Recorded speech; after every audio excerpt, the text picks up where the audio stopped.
Hi guys, welcome back to நம்ம company. இந்த வீடியோல பத்தி பேச போறோம்னு பாத்தீங்கன்னா, நம்ம பிகேஎல் அபிஷியலா அனௌன்ஸ் பண்ணிட்டாங்க. பிகேஎல் சீசன் 12 பாத்தீங்கன்னா ஆகஸ்ட் 29 ஸ்டார்ட் பண்ண போறாங்கன்னு.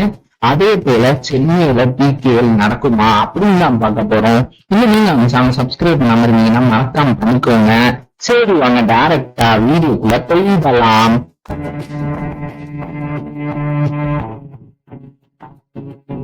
ஃபர்ஸ்ட் பாத்தீங்கன்னா நம்மளோட ப்ரோ கபடி சீசன் 12 பாத்தீங்கன்னா ஆகஸ்ட் 29 வெள்ளிக்கிழமை தொடங்க இருக்கு.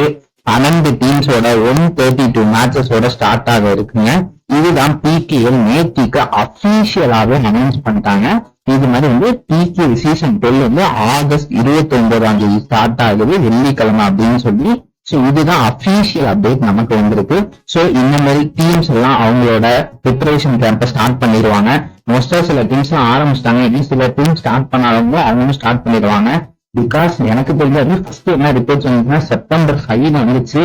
பட் அதுக்கப்புறம் பிகேஎல் ஒரு 6 நாளுக்கு முன்னாடி ஸ்டார்ட் ஆகுது.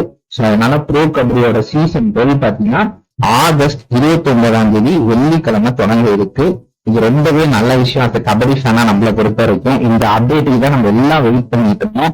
கடைசியில அந்த அப்டேட் நமக்கு வந்துருச்சுன்னு சொல்லியே ஆகணும். அப்படிப்பட்ட அப்டேட் தான் இது. அதே போல எனக்கு தெரிஞ்ச வரைக்கும் ப்ரோ கபடி சீசன் 12 என்ன மாதிரி ஃபார்மெட்டா இருக்கும் அப்படின்னு கேட்டீங்கன்னா, கேரவன் ஃபார்மெட் இல்லைன்னா சொல்றாங்க. கேரவன் ஃபார்மெட்னா ஒரு மேட்சஸும் அந்த டீம் போய் அவங்களோட இதுல விளையாடுற மாதிரி இருக்கும். அது மாதிரி இருக்காது. இப்ப எப்படி கொண்டு வர போறாங்க அப்படின்னு கேட்டீங்கன்னா, லீக சில குறிப்பிட்ட வென்யூஸ்ல மட்டும் நடத்தலாம் அப்படின்னு முடிவு பண்ணிருக்காங்க பிகேஎல் அப்படின்னு சொல்லியிருக்காங்க.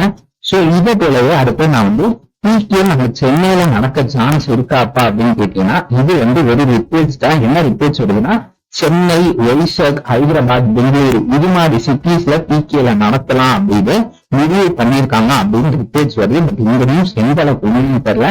இதை நம்ம வெயிட் பண்ணி தான் பார்க்கணும். அபிஷியல் நியூஸ்க்கு நம்ம வெயிட் பண்ணுங்க. சோ பிகேஎலோட வென்யூஸ் இன்னும் நமக்கு தெரியல. இன்னும் அவங்க அதை அபிஷியலா அனௌன்ஸும் பண்ணல.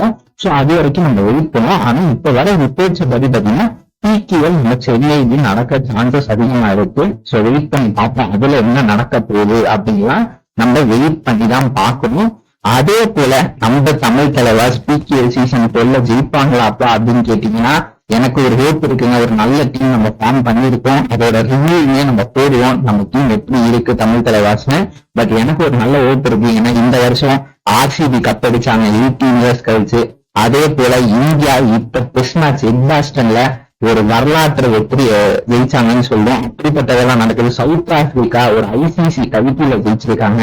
டிஎன்பிஎல்ல ஹைபிரில் திருப்பி ஸ்பெயின் கப் அடிச்சிருக்காங்க. New champion உருவாயிருக்காங்க.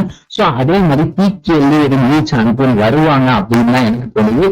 அது நம்ம தமிழ் தலைவாசா கூட இருக்கலாம். சோ அதனால எனக்கு தெரிஞ்ச வரைக்கும் தமிழ் தலைவாசத்துல ஒரு நல்ல டீம் இருக்குன்னு சொல்லணும். சோ அதனால தமிழ் தலைவாசம் பிகேஎல் சீசன் 12 ஜெயிப்பாங்க அப்படின்னு எனக்கு தோணுது. நீங்களும் மறக்காம கீழே கமெண்ட் பண்ணுங்க. பிகேஎல் சீசன் 12 நம்மளோட தமிழ் தலைவாஸ் ஜெயிப்பாங்களா, அதுக்கான ரீசனா நீங்க என்ன சொல்லுவீங்க அப்படின்னு நீங்களும் மறக்காம கீழே கமெண்ட் பண்ணுங்க. அதே போல பிகேஎல் சீசன் 12 நம்ம சென்னையில நடக்குமா இல்ல நடக்குமா அப்படின்னு நீங்களும் மறக்காம கீழே கமெண்ட் பண்ணுங்க. உங்களுக்கு இந்த வீடியோ பிடிச்சா சேனல் சப்ஸ்கிரைப் பண்ணிக்கோங்க, லைக் பண்ணிக்கோங்க, ஷேர் பண்ணிக்கோங்க.